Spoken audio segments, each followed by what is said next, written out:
अब जो हम लोग क्वेश्चन करने वाले हैं ये दोनों ही क्वेश्चन एक तो परफेक्ट रोलिंग से रिलेटेड है और दूसरा इसमें एनर्जी कंजर्वेशन हमें लगाना पड़ेगा।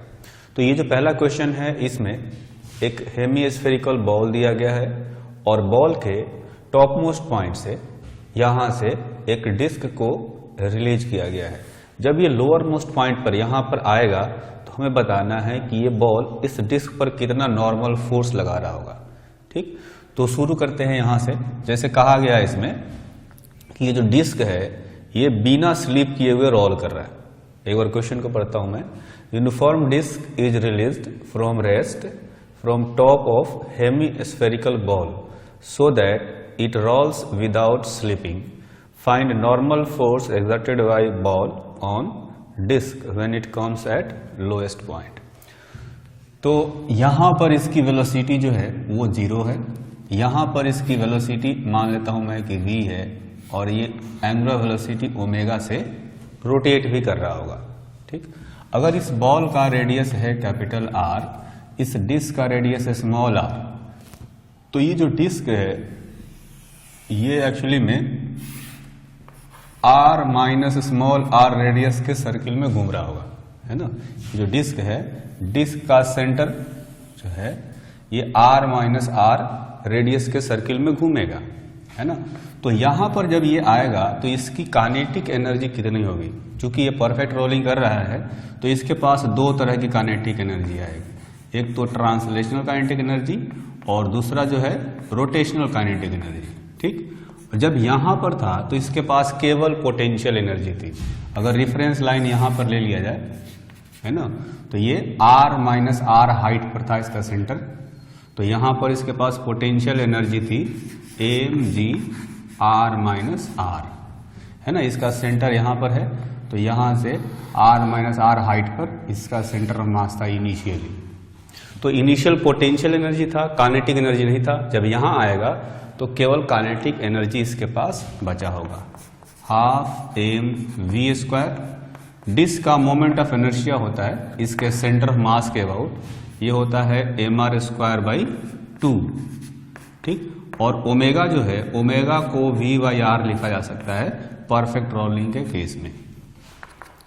तो देखेंगे mv², यहां से r² ये और r² कैंसिल हो जाएगा, 1/2 mv² प्लस 1/4 mv², मतलब कुल मिलाकर के ये आ गया 3/4 mv², है ना। तो यहां से mv² का जो वैल्यू आएगा वो हो जाएगा 4/3 mg r माइनस r, ये आ गया।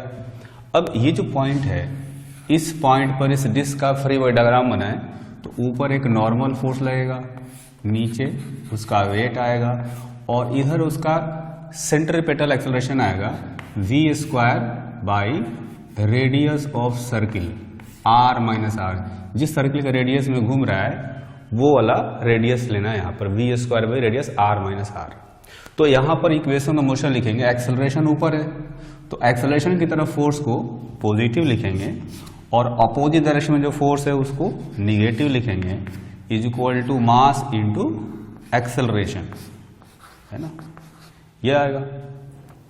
तो यहाँ पर हमें n फाइंड करना है, तो n का वैल्यू हो जाएगा mg plus mv²/r minus r। mv² की वैल्यू मैंने पहले फाइंड किया हुआ है ना। तो ये देखेंगे mg plus r minus r से डिवाइड कर देंगे तो 4/3 mg रह जाएगा यहाँ पर, 4/3 mg। मतलब ये हुआ कि जो नॉर्मल फोर्स है वो हो गया 7 mg/3। ठीक, इसके बाद जो नेक्स्ट क्वेश्चन है ये भी थोड़ा इसी से मिलता जुलता है। इसमें क्या है, एक सर्कुलर ट्रैक है। इस सर्कुलर ट्रैक का जो रेडियस है वो है कैपिटल R। यहाँ से स्मॉल r रेडियस का सपोज एक रिंग छोड़ा गया है, रिंग की वेलोसिटी मान लेते हैं कि u है। पूछा गया है कि ये u की जो वैल्यू है वो मिनिमम कितना होना चाहिए जिससे कि इस सर्कुलर ट्रैक को ये कंप्लीट कर पाए, है ना। तो हमें पता है कि जब ये यहाँ पर चल रहा होगा तो यहाँ पर भी ये स्लिप नहीं कर रहा, ऐसा लिखा गया है, इसमें बताया गया है क्वेश्चन में कि इट रोल्स विदाउट स्लिपिंग। मतलब अगर लीनियर वेलोसिटी है तो ओमेगा भी होगा और u जो है वो लिखा जा सकता है ओमेगा इंटू स्मॉल r। ठीक है, ये रोल करता हुआ ही ऊपर जाएगा। जब हाईएस्ट पॉइंट पर जाएगा तो इसकी वेलोसिटी मान लेते हैं v है और इसकी एंगुलर वेलोसिटी मान लेते हैं ओमेगा डैश है। तो यहां पर v is equal to omega dash into r होना चाहिए। ठीक, हमें पता है कि हाईएस्ट पॉइंट पर सर्कुलर मोशन हमने पढ़ा था कि हाईएस्ट पॉइंट पर जो है किसी पार्टिकल की velocity under root G R होनी चाहिए मिनिमम, तब सर्किल को कंप्लीट करता है। तो जो v है, v का इसका मिनिमम वैल्यू होता है under root g into radius of circle. Radius of circle यहां पर कितना आएगा? अगर इस रिंग का रेडियस स्मॉल r है ना, तो रिंग जो है वो किसी कम रेडियस सर्किल में घूम रहा होगा ऐसे। इस सर्किल का रेडियस होगा r माइनस स्मॉल r, है ना। तो g r माइनस r, है ना। जैसे हमने सर्कुलर मोशन में पढ़ा कि हाईएस्ट पॉइंट पर मिनिमम वेलोसिटी होता है जी आर सर्किल को कंप्लीट करने के लिए। तो यहां पर चूंकि रेडियस जो है r माइनस आर है, तो हमने वेलोसिटी लिखा है minimum under root G R minus R. ठीक है, अब इसके कॉरेस्पॉन्डिंग हमने यहां पर वेलोसिटी निकालना है जो कि मिनिमम आएगा। मतलब यहां पर कितना वेलोसिटी दिया जाए कि वहां पर जाने के बाद इतनी मिनिमम वेलोसिटी बची रहे, तो सर्किल को ये कंप्लीट करेगा। ठीक, तो यहाँ की वेलोसिटी हमें पता है, यहाँ की पता करनी है। उसके लिए हमें एनर्जी कंजर्वेशन लगाना पड़ेगा, है ना। तो यहाँ पर पहले एनर्जी लिखते हैं। यहाँ पर एनर्जी जो है वो केवल काइनेटिक एनर्जी के फॉर्म में होगा। अगर मैं रेफरेंस लाइन यहाँ ले लूँ तो यहाँ पर इनिशियल काइनेटिक एनर्जी, है ना, इनिशियल काइनेटिक एनर्जी होगा लेकिन इनिशियल पोटेंशियल एनर्जी नहीं होगी। तो यहाँ पर काइनेटिक एनर्जी लिखेंगे half M U square plus half I omega square. ये ट्रांसलेशनल काइनेटिक एनर्जी, ये rotational kinetic energy. Potential energy यहाँ पर 0 है।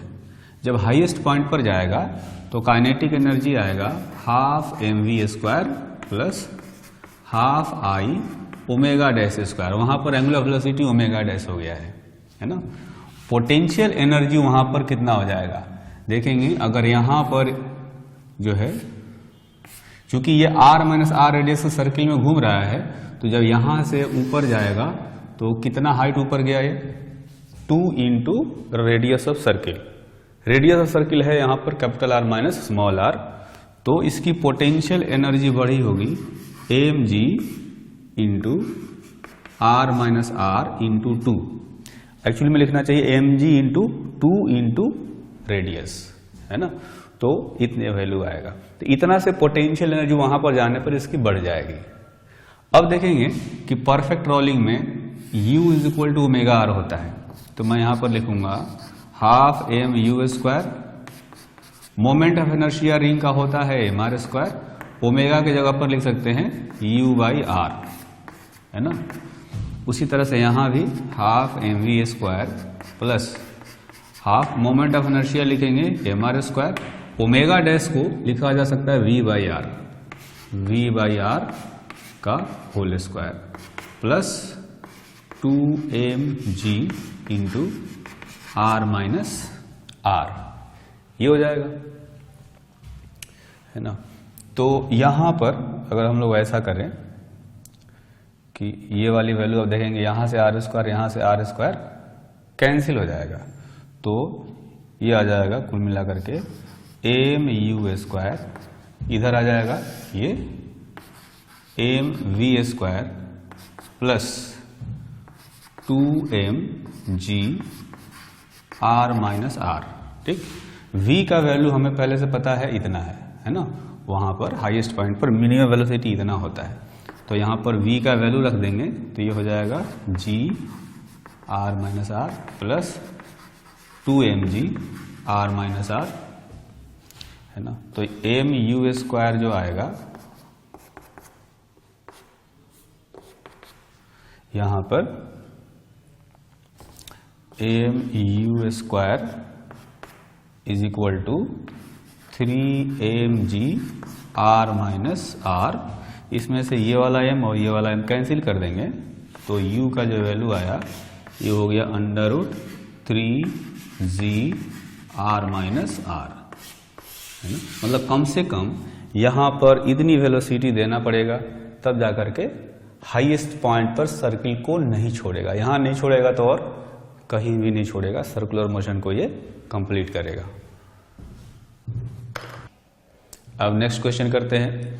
नेक्स्ट क्वेश्चन में हमें एक हॉलो स्फीयर दिया गया है। इस हॉलो स्फीयर के टॉप मोस्ट पॉइंट पर एक फोर्स लगाया गया है। नीचे हॉरिजॉन्टल सरफेस रफ है जहां पर कोएफिशिएंट ऑफ फ्रिक्शन है 2/5।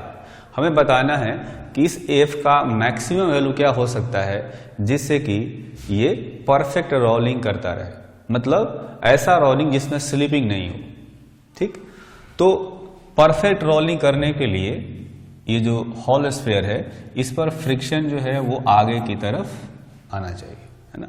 कोई ये भी कह सकता है कि फ्रिक्शन फोर्स पीछे लगेगा, है ना। लेकिन अगर आप मेरा वीडियो लेक्चर देखेंगे जिसमें मैंने थ्योरी के बारे में काफी बताया है इसमें, तो उसमें मैंने ये बताया है कि किसी भी रिजिड बॉडी पर एक पर्टिकुलर हाइट होता है, उस हाइट से अगर ऊपर फोर्स लगाया जाए तो फ्रिक्शन फोर्स आगे लगता है। उस हाइट से नीचे अगर ड्राइविंग फोर्स लगाएंगे तो फ्रिक्शन फोर्स उल्टे डायरेक्शन में लग जाता है ना। तो इस क्वेश्चन में जो फ्रिक्शन जो ड्राइविंग फोर्स है वो सबसे ऊपर लगाया गया है ना। तो इसका मतलब यह है कि इसमें फ्रिक्शन इधर ही आएगा। अगर आपको पता नहीं है कि फ्रिक्शन किधर लगेगा तो आप किधर भी फ्रिक्शन का डायरेक्शन ले सकते हैं, इधर भी फ्रिक्शन का डायरेक्शन ले सकते हैं। बस इक्वेशन ऑफ मोशन सही तरीके से लिखना है। सोल्व करने के बाद अपने आप अगर आपने फ्रिक्शन इधर लिया है तो फ्रिक्शन का वैल्यू अपने आप निगेटिव में आएगा।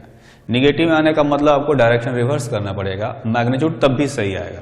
ठीक है, अगर आपने फ्रिक्शन इधर लिया है तो फ्रिक्शन का जो वैल्यू आएगा वो पॉजिटिव में आएगा, क्योंकि आपने पहले से सही डायरेक्शन में फ्रिक्शन लिया हुआ है, मैग्नीट्यूड भी सही आएगा।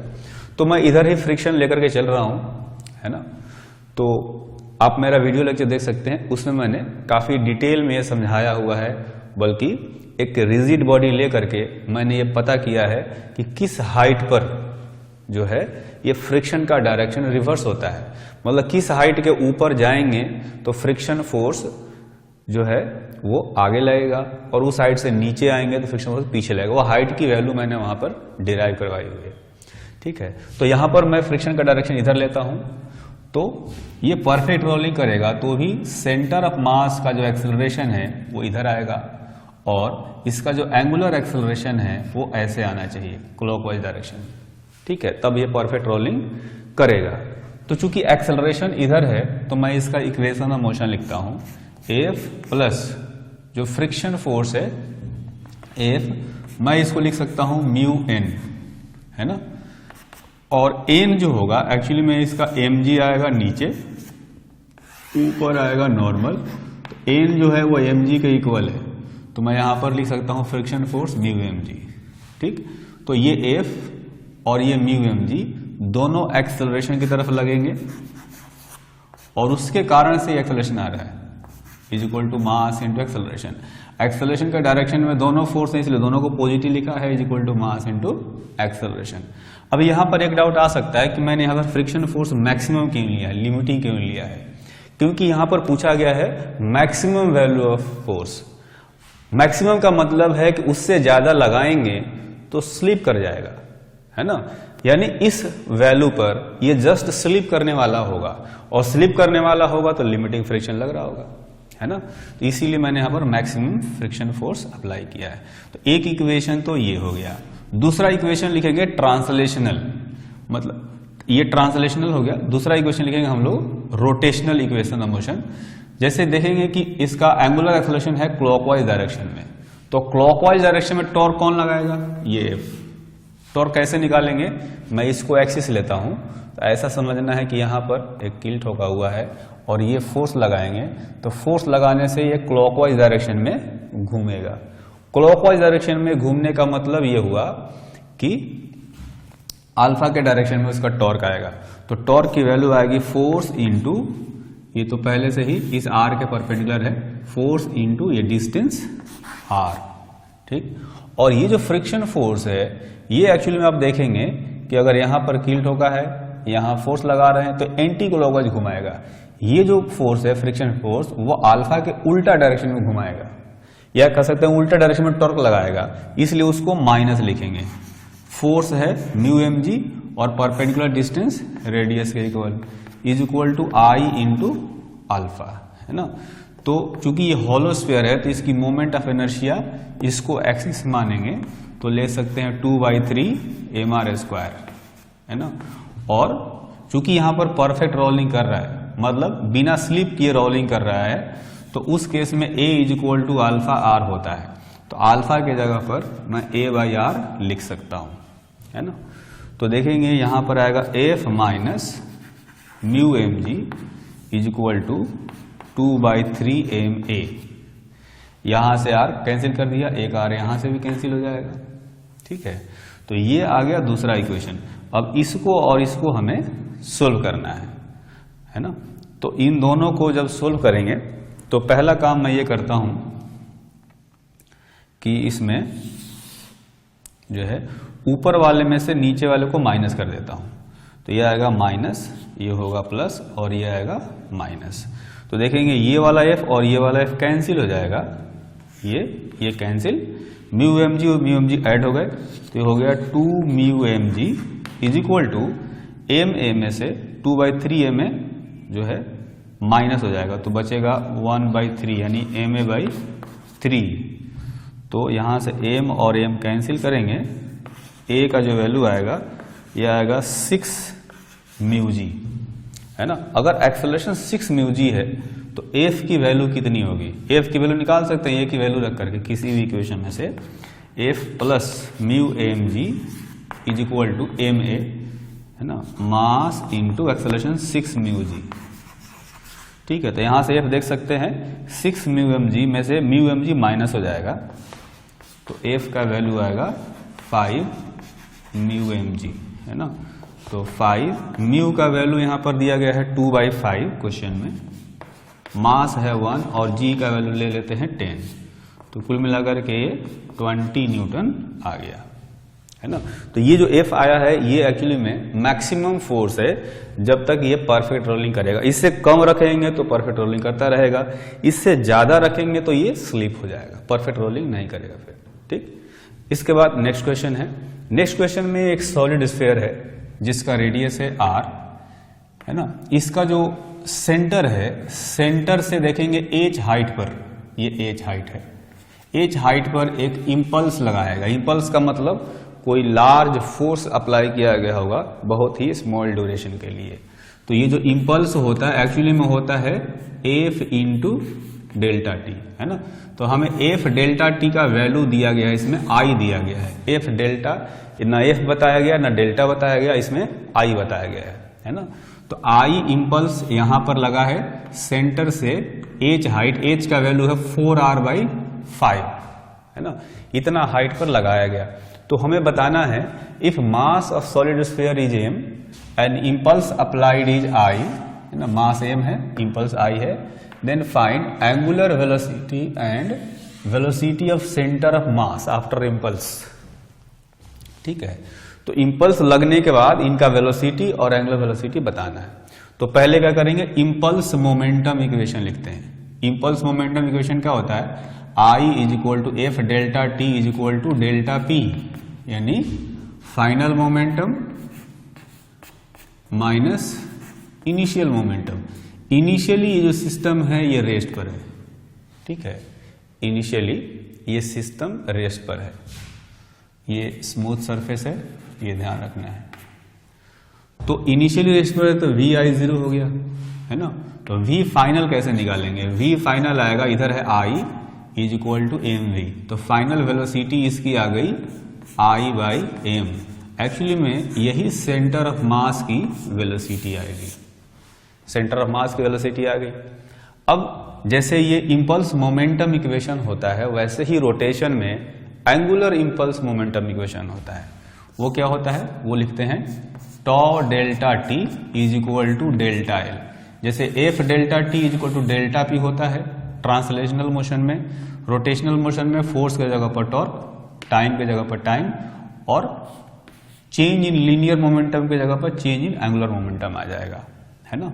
तो जैसे टॉ को लिख सकते हैं एफ इंटू एच, है ना, अगर इसको आप एक्सिस मानते हैं तो एफ इंटू एच ये हो जाएगा इस पॉइंट के about torque into delta T, ऐसे लिख सकते हैं, is equal to L final minus L initial, है ना। तो यहां पर देखेंगे एफ डेल्टा टी का वैल्यू आई दिया है, तो इसको लिखा जा सकता है H into I, F delta T I है इंटू एच है यहाँ पर, तो H into I is equal to final angular momentum लिखेंगे, इसका मोमेंट ऑफ इनर्शिया, चूंकि सॉलिड स्फीयर है तो सॉलिड स्फीयर का मोमेंट ऑफ इनर्शिया होता है 2/5 mr² आई इंटू ओमेगा, है ना।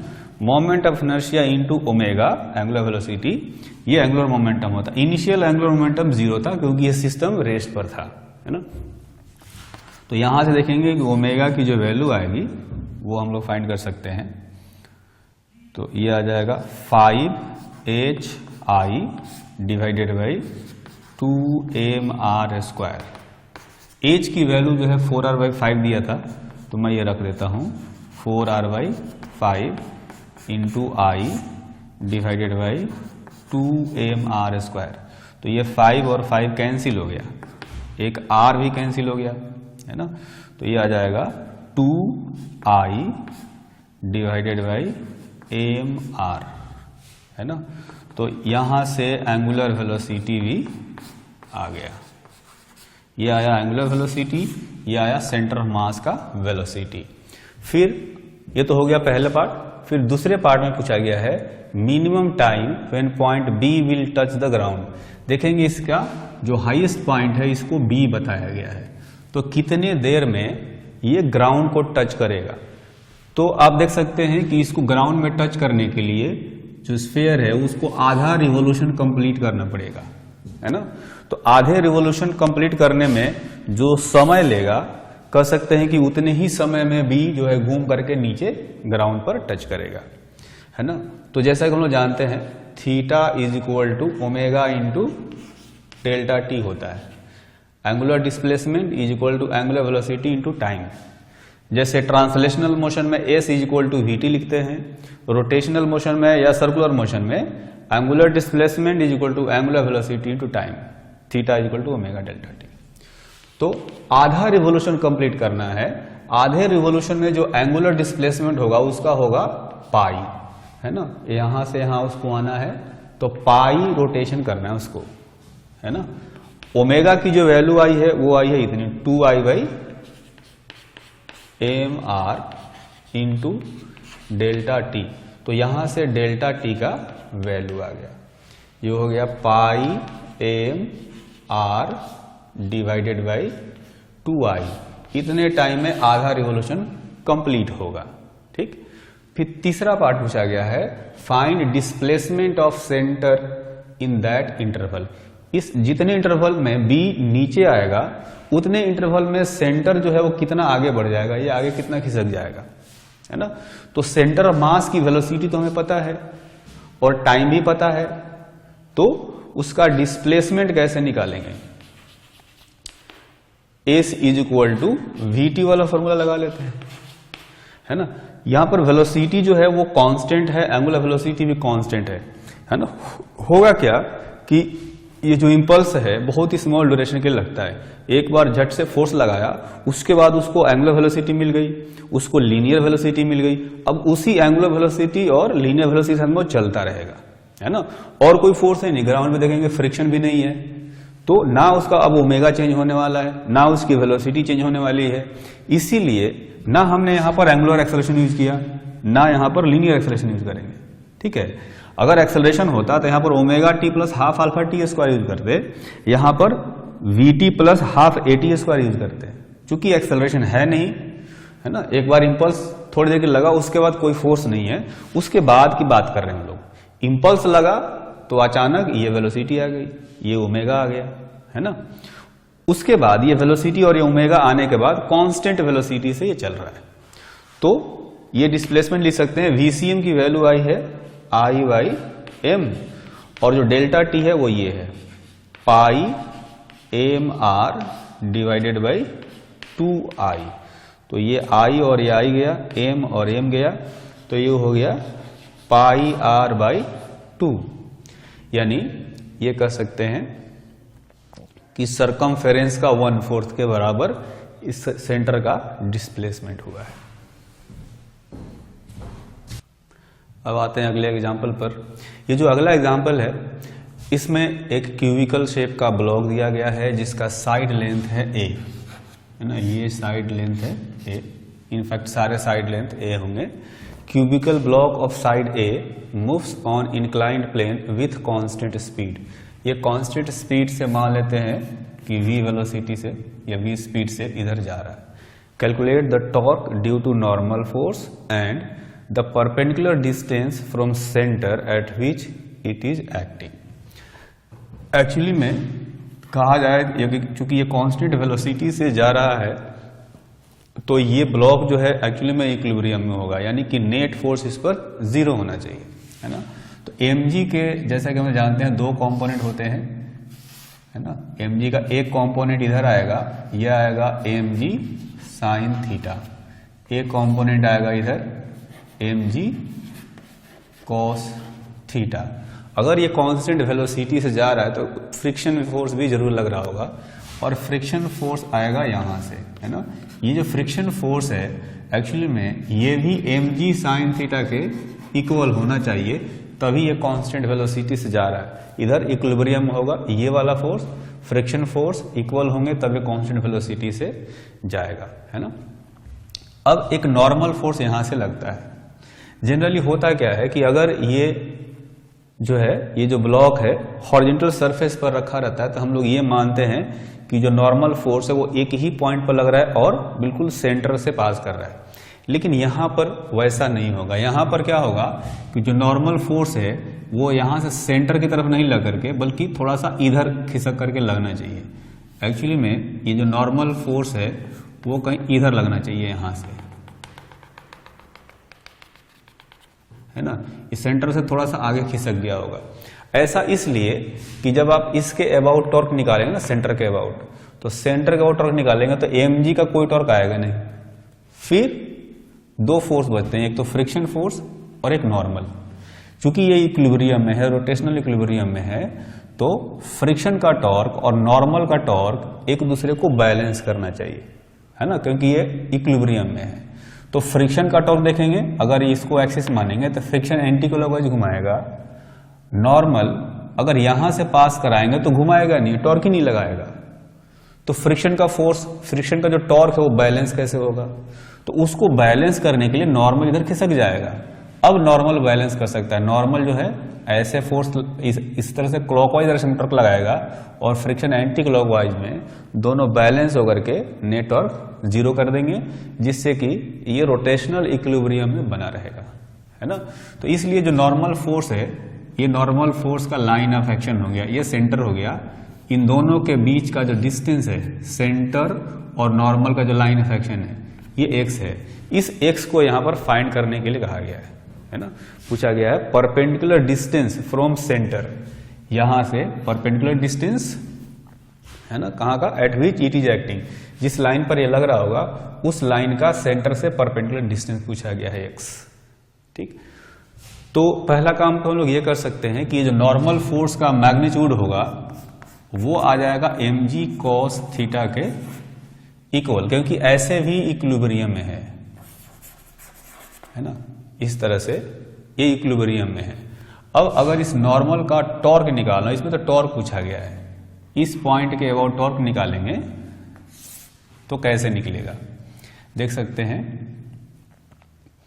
कि ये जो पॉइंट है, इस पॉइंट के अबाउट जो नॉर्मल का टॉर्क आएगा, है ना, ये सेंटर है, तो टॉर्क अबाउट सेंटर, नॉर्मल का टॉर्क निकालेंगे क्लॉकवाइज डायरेक्शन में, वो कितना आएगा, वो आ जाएगा एक्चुअली में an into x, clockwise direction में। लेकिन नॉर्मल फोर्स ऐसे लग रहा है, इसका लाइन ऑफ एक्शन से एक्सिस का परपेंडिकुलर डिस्टेंस है x, इतना आएगा टॉर्क नॉर्मल का, है ना, क्लॉकवाइज डायरेक्शन में, माइनस फ्रिक्शन का टॉर्क उल्टा आएगा एंटी क्लॉकवाइज डायरेक्शन में, है ना। तो वो कितना आएगा, ये एक्सिस है, ये फोर्स, और इसका लाइन ऑफ एक्शन से एक्सिस का परपेंडिकुलर डिस्टेंस ये आ जाएगा a/2, जो भी साइड लेंथ है उसका आधा ये डिस्टेंस आएगा, है ना। तो फ्रिक्शन का जो टॉर्क आएगा वो कितना आएगा, फ्रिक्शन फोर्स इनटू ये परपेंडिकुलर डिस्टेंस a/2, ठीक है। तो चूंकि ये रोटेशनल इक्विलिब्रियम में है तो नेट टॉर्क जो है वो 0 होना चाहिए, है ना। ये जो टॉर्क आया ये एक्चुअली में क्या है, ये टॉर्क हो गया टॉर्क ड्यू टू नॉर्मल, और ये क्या है, torque due to friction. Actually में जब ये 0 करेंगे तो torque due to normal should be equal to torque due to friction, है ना। तो फ्रिक्शन का टॉर्क आया है, एफ का वैल्यू है mg sine theta into a/2, है ना। तो नॉर्मल का टॉर्क का अगर मैग्नीट्यूड पूछा जाए तो हम लोग कह सकते हैं कि ऐसे निकाल सकते हैं, ठीक। इसे एक और चीज निकाल सकते हैं, नॉर्मल हमें पता है mg cos थीटा है, तो नॉर्मल को रखूंगा mg cos theta into X minus F का वैल्यू है mg sine theta into a/2 is equal to ये है 0। तो यहां से मैं x की वैल्यू भी निकाल सकता हूं क्योंकि x पूछा गया है यहां पर, है ना। तो x का वैल्यू निकालेंगे, ये mg और amg कॉमन लेकर बाहर कर देंगे, है ना। तो x का वैल्यू आएगा a tan theta divided by 2, है ना। मतलब कि सेंटर से नॉर्मल का जो लाइन ऑफ एक्शन है उसके बीच का परपेंडिकुलर डिस्टेंस इतना आएगा। इसके बाद जो नेक्स्ट एग्जांपल है ये इक्विलिब्रियम से रिलेटेड है, ये भी रोटेशनल इक्विलिब्रियम और ट्रांसलेशनल इक्विलिब्रियम, यहाँ पर दोनों टाइप का इक्विलिब्रियम। यहाँ पर आप देखेंगे कि एक लैडर दिया गया है जिसका लेंथ है 5 मीटर। इस लैडर को एक वर्टिकल वॉल के अगेंस्ट रखा गया है, हॉरिजॉन्टल सरफेस है यहाँ पर, ये रफ है, वर्टिकल वॉल है, ये भी रफ है। दोनों के पास जो कोएफिशिएंट ऑफ फ्रिक्शन है वो इक्वल है, म्यू के इक्वल, है ना। ये जो लैडर है इक्विलिब्रियम है, तो हमें बताना है कि ये जो म्यू है इसका मिनिमम वैल्यू कितना होना चाहिए जिससे कि ये लैडर स्लिप नहीं करे, है ना। क्वेश्चन को एक बार मैं पढ़ता हूं। यहाँ पर क्वेश्चन कहा गया है, a ladder of length 5 meter is placed against vertical wall if mu is the coefficient of friction at wall and horizontal ground, then find mu minimum so that ladder do not slip, है ना। तो कहने का मतलब ये है कि अगर ये इक्विलिब्रियम में है तो इस पर नेट फोर्स 0 होना चाहिए और साथ में नेट टॉर्क भी 0 होना चाहिए। तो पहला काम हम लोग करेंगे कि इसका फ्री बॉडी डायग्राम बनाएंगे। यहाँ से एक नॉर्मल लगेगा n1 और इसकी स्लिप होने की टेंडेंसी होगी इधर, तो फ्रिक्शन फोर्स यहाँ पर आएगा F1, है ना। इस F1 की वैल्यू मैं म्यू n1 रख देता हूँ, इसलिए रखता हूँ क्योंकि यहाँ पर कोएफिशिएंट ऑफ फ्रिक्शन का मिनिमम वैल्यू पूछा गया है। कोएफिशिएंट ऑफ फ्रिक्शन का वैल्यू मिनिमम जो रखेंगे तो ये लैडर स्लिप करने वाला होगा, और जब स्लिप करने वाला होगा तो फ्रिक्शन जो है वो लिमिटिंग फ्रिक्शन लग रहा होगा, और इसलिए म्यू इंटू एन लिखना पड़ेगा। यहाँ पर जो है अगर ये इधर जाने की टेंडेंसी है तो इस एंड को नीचे जाने की टेंडेंसी होगी, और इसलिए इस पर फ्रिक्शन जो है वो आएगा ऊपर की तरफ, है ना। अगर यहाँ पर नॉर्मल है n2 तो यहाँ पर जो फ्रिक्शन है ये होना चाहिए म्यू इंटू n2, ठीक।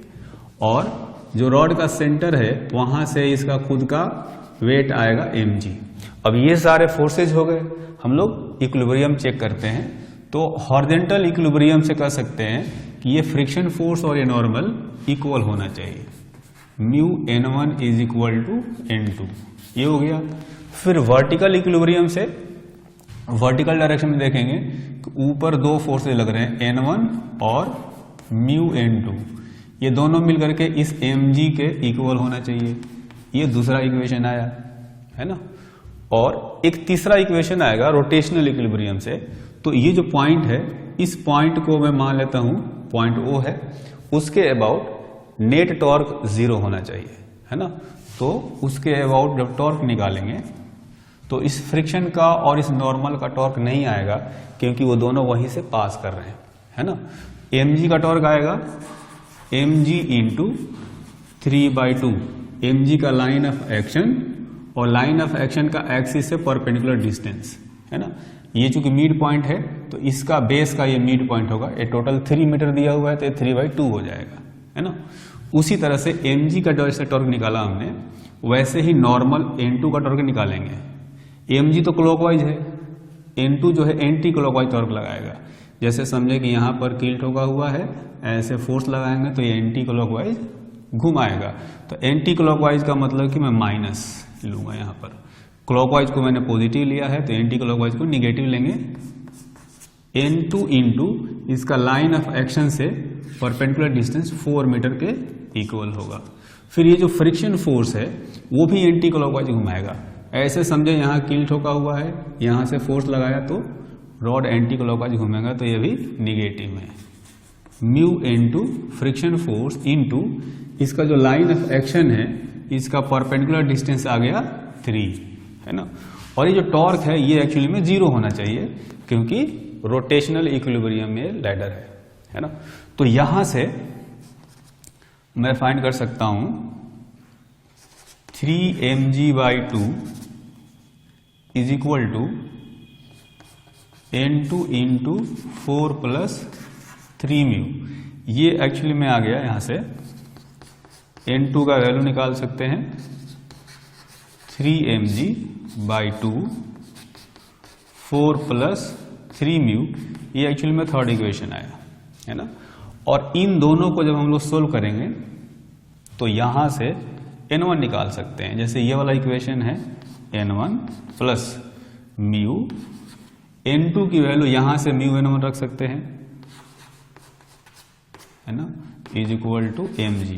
तो देखेंगे यहां पर N1 कॉमन लेंगे तो 1 + μ², एक्चुअली म्यू इंटू म्यू है यहाँ पर, इज इक्वल टू mg। तो N1 का जो वैल्यू है ये हो गया mg/1 + μ², ठीक।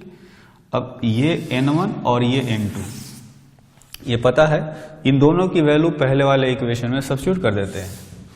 तो म्यू N1 की वैल्यू यहां से mg divided by 1 + μ² is equal to N2। N2 का वैल्यू ये है 3mg divided by 2 into 4 + 3 mu. तो यहां से mg और यहां से mg चले गया। अब इनको क्रॉस मल्टीप्लाई करेंगे तो यह आएगा 8 mu plus 6 μ² is equal to 3 + 3 μ²। अब इस 3 μ² को उधर ले जाएंगे तो ये हो जाएगा 8 mu plus 3 μ² minus 3 is equal to 0। तो आप देख सकते हैं कि यहां पर एक क्वाड्रेटिक इक्वेशन बन गया। इस क्वाड्रेटिक इक्वेशन को सोल्व करते हैं तो मैं लिखूंगा 3 μ² और जो 8 म्यू है उसको मैं लिखूंगा -9 mu plus mu is equal to 0। तो 3 म्यू कॉमन लेंगे तो यहां आएगा म्यू -3 ये आएगा, और फिर यहां पर +1 कॉमन लेंगे तो म्यू -3 इज इक्वल टू 0, है ना। तो यहां से आप देख सकते हैं ये प्लस है तो इसको उल्टा करना चाहिए, यहां प्लस होगा और यहां पर माइनस आएगा, है ना। तो यहां पर आएगा प्लस और यहां पर माइनस। ये जो है फैक्टर बन गया। तो फैक्टर जो बना है उसमें मैं कह सकता हूं कि 3 mu -1 into mu plus 3 is equal to 0, है ना। तो इन दोनों को जब सोल्व करेंगे तो म्यू के दो वैल्यू जाएंगे, एक आएगा म्यू का वैल्यू 1/3 और एक आएगा -3, है ना, यहां से। तो चूंकि म्यू का जो वैल्यू है वो कभी भी निगेटिव नहीं होता और इसलिए ये आंसर गलत है, ये आंसर सही है। तो म्यू का जो वैल्यू आएगा 1/3 आ जाएगा।